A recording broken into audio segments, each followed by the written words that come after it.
Donc moi j'ai choisi la stratégie faire des hypothèses, formuler des hypothèses. Et donc j'ai divisé la stratégie en 3 points principaux. Je rassemble les informations que j'ai sur le livre dans la première étape. Après ça, sur base de ces informations et aussi des informations que je connais, j'essaye de formuler une hypothèse, donc de deviner ce qui se passe ensuite du récit. Et après je vérifie mon hypothèse.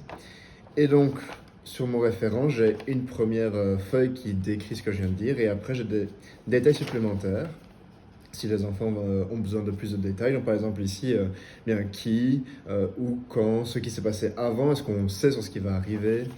Puis dans la deuxième partie, un peu des questions à se poser sur comment faire une hypothèse, pourquoi est-ce que je pense que c'est ça qui va arriver.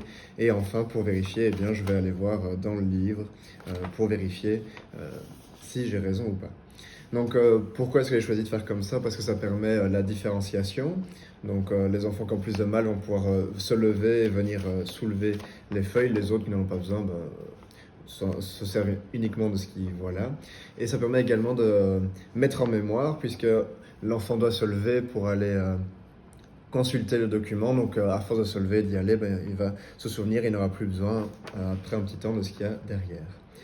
Et comme j'avais pas envie de faire quelque chose de trop chargé à première vue, je me suis dit que cacher entre guillemets des informations secondaires pour aider l'élève, c'était une bonne manière d'avoir quelque chose d'épuré mais aussi complet, allier un peu les deux. L'idée, ouais, c'est que ce soit collectif, parce que je m'imaginais faire ça en individuel, ça risquait de prendre beaucoup de temps, j'avais l'impression. J'aimais bien l'idée que ce soit accroché à un mur et que justement ils doivent se déplacer pour aller le consulter. Et aussi que comme ça permettait éventuellement à l'enseignant de rebondir et de revenir dessus dans d'autres exercices de lecture par exemple.